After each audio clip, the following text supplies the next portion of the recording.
Good morning students. आज हम पढ़ेंगे संविधान की प्रस्तावना। किसी भी देश की संविधान की प्रस्तावना उस देश की आत्मा होती है और यह उस देश की शासन नीति, आदर्श, लक्ष्य एवं आकांक्षाओं को प्रतिबिंबित करती है।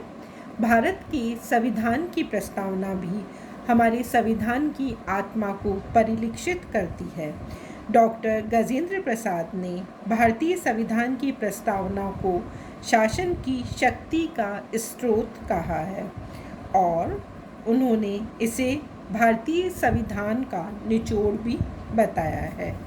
भारतीय संविधान की प्रस्तावना का यदि हम अध्ययन करें तो हम पाते हैं कि इसमें स्पष्ट रूप से लिखा है कि हम भारत के लोग भारत को एक संपूर्ण प्रभुत्व संपन्न लोकतंत्रात्मक गणराज्य बनाने के लिए तथा उसके समस्त नागरिकों को सामाजिक, आर्थिक व राजनीतिक न्याय, विचार, अभिव्यक्ति, विश्वास, धर्म और उपासना की स्वतंत्रता, प्रतिष्ठा व अवसर की समता प्राप्त कराने के लिए तथा उन सब में व्यक्ति की गरिमा, राष्ट्र की एकता सुनिश्चित करने वाली बंधुता बढ़ाने के लिए दृढ़ संकल्प होकर अपनी इस संविधान सभा में आज तारीख 26 नवंबर 1949 ईस्वी को एतद द्वारा इस संविधान को अंगीकृत, अधिनियमित एवं आत्मार्पित करते हैं। भारतीय संविधान के 42वें संवैधानिक संशोधन के द्वारा इस प्रस्तावना में कुछ परिवर्तन किया गया है। यद्यपि यह एक विवाद का विषय है कि संविधान की प्रस्तावना में परिवर्तन किया जा सकता है या नहीं किया जा सकता है, परंतु भारत के जो मुख्य न्यायाधीश सुब्बा राव थे उन्होंने इस तथ्य को स्वीकार किया और उन्होंने माना कि किसी भी देश की संविधान की प्रस्तावना में परिवर्तन किया जा सकता है।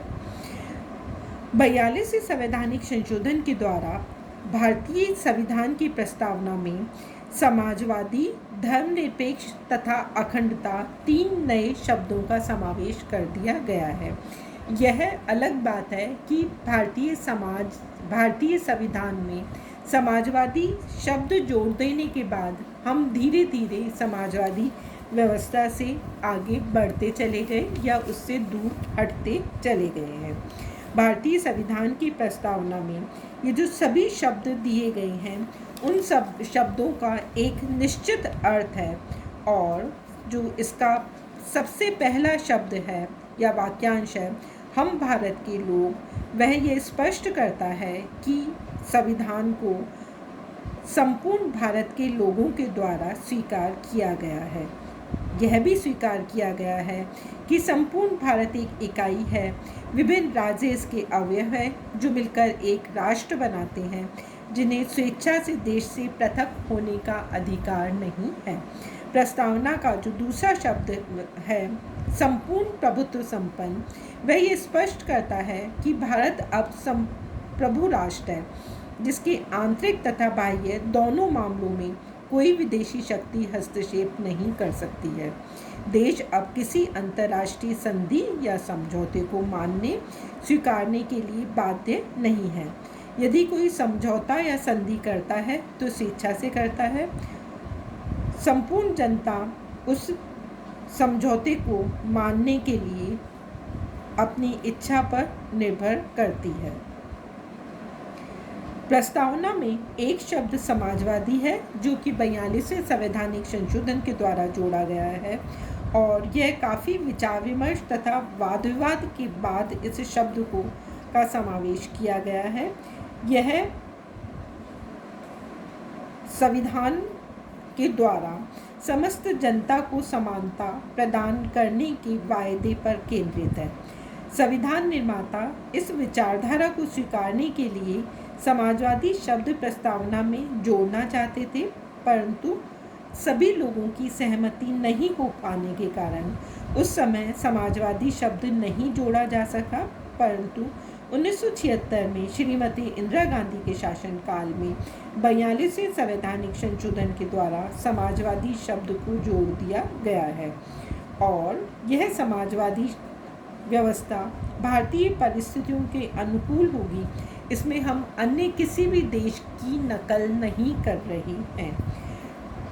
प्रस्तावना में एक जो नया शब्द जोड़ा गया था वह था धर्मनिरपेक्ष, जो भी 42वें संवैधानिक संशोधन के द्वारा जोड़ा गया है, जिसका तात्पर्य यह है कि राज्य का कोई अपना धर्म नहीं होगा तथा सभी नागरिक अपना अपना धर्म पालन करने के लिए स्वतंत्र हैं। इसमें सभी धर्मों के प्रति सहिष्णुता का दर्शन निहित है।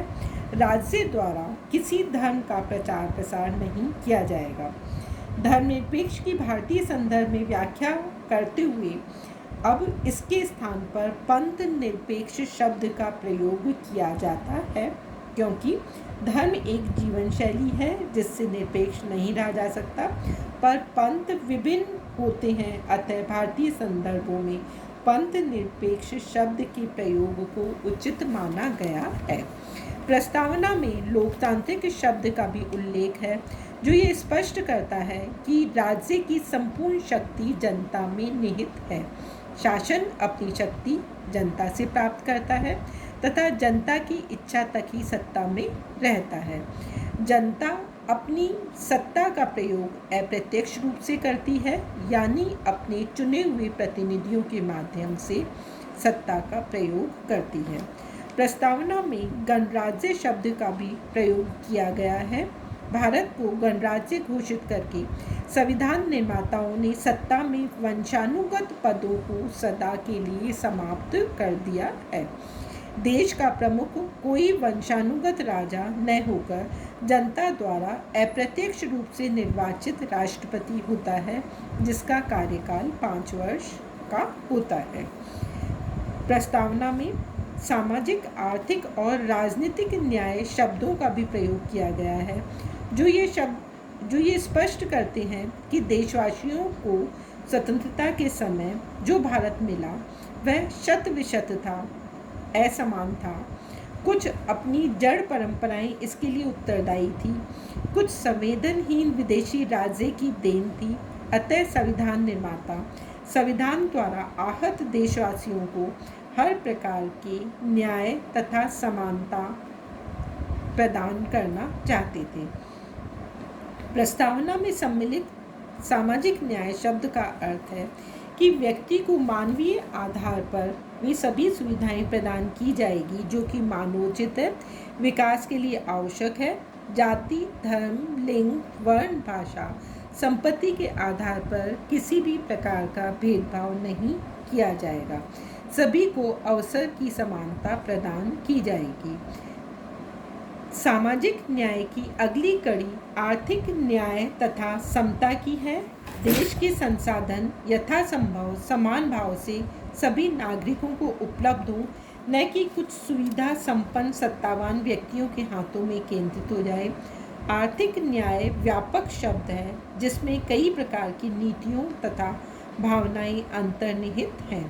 रोजगार के सभी को अवसर, जीवन यापन के लिए पर्याप्त वेतन प्रदान करने के लिए सरकार निरंतर प्रयासरत रहेगी। प्रस्तावना राजनीतिक न्याय की भी परिकल्पना करती है, जिसमें वह नागरिकों को बिना भेदभाव के मताधिकार प्रदान करती है। सार्वजनिक पद सभी के लिए खुले रखे गए हैं, सभी को उपलब्ध हैं। कोई भी भारतीय नागरिक सत्ता के शीर्ष पर योग्यता तथा प्रयास से पहुंच सकता है। प्रस्तावना विचार, अभिव्यक्ति, विश्वास, धर्म और उपासना की स्वतंत्रता का भी उल्लेख करती है, जिसके अनुसार कोई भी राष्ट्र यदि अपने नागरिकों की क्षमताओं का पूरा लाभ उठाना तथा उपयोग करना चाहता है तो उसे व्यक्ति को सब प्रकार की स्वतंत्रता प्रदान करनी आवश्यक है। भारतीय संविधान भी सभी को विचार, अभिव्यक्ति, विश्वास, धर्म, उपासना जैसी स्वतंत्रता प्रदान करता है। मौलिक विचार तथा उसकी अभिव्यक्ति संपूर्ण राष्ट्र की दिशा परिवर्तित करने के लिए अनिवार्य मानी गई है। व्यक्ति की भावनाएं, विश्वास, धर्म और उपासना की स्वतंत्रता व्यक्ति के व्यक्तित्व के विकास के लिए आवश्यक मानी गई है, अतः वह सभी को प्रदान की गई है। प्रस्तावना व्यक्ति की गरिमा को भी स्वीकार करती है और ये मानती है कि भारत बहुआयामी समाज है, जहाँ भाषा, क्षेत्र, धर्म, रीति रिवाज आदि का बहुरंगी इंद्रधनुष है और व्यक्ति अपनी भावनाओं, आस्था, विश्वास के साथ तथा मानवीय गरिमा के साथ जीवन यापन कर सके। कोई विचार या कोई पद्धति उस पर थोपी या लादी न जाए। व्यक्ति अपना सुखी जीवन यापन, गरिमापूर्ण सुखी जीवन यापन कर सके। प्रस्तावना राष्ट्र की एकता, अखंडता सुनिश्चित करने वाली बंधुता में भी विश्वास करती है और संपूर्ण विश्व को एक परिवार के रूप में समझने का आदर्श सपना देखती है। वह स्वयं अपने देश में एकता तथा अखंडता की कामना करती है। राष्ट्र की एकता उसे दृढ़ता तथा शक्ति प्रदान करती है। अखंडता शब्द का समावेश 42वें संवैधानिक संशोधन के द्वारा किया गया है, जो देश में विविधता के साथ ही साथ एकता तथा उसे संगठित बनाए रखने में आस्था रखता है। किसी भी परिस्थिति में देश को खंडित करने में विश्वास नहीं करता। इस प्रकार से हम देखते हैं कि भारतीय संविधान की प्रस्तावना हमारे देश के संविधान की आत्मा है, उसका निचोड़ है। यह संविधान का ही एक भाग है, यद्यपि यह वाद योग्य नहीं है। भारत की संविधान की प्रस्तावना संविधान निर्माताओं के राष्ट्रीय आदर्शों, सपनों तथा एक सुंदर समाज की रचना के लक्ष्य को प्रतिबिंबित करती है और हमें, हमारे देश को, हमारे संविधान के लिए एक दीपक के समान है, जो राजनेताओं, न्यायविदों, संपूर्ण समाज का पथ आलोकित करती है तथा किसी भी असमंजस की स्थिति में हमारा मार्गदर्शन करने में सक्षम है। धन्यवाद। कल हम पढ़ेंगे भारतीय संविधान की विशेषताएं।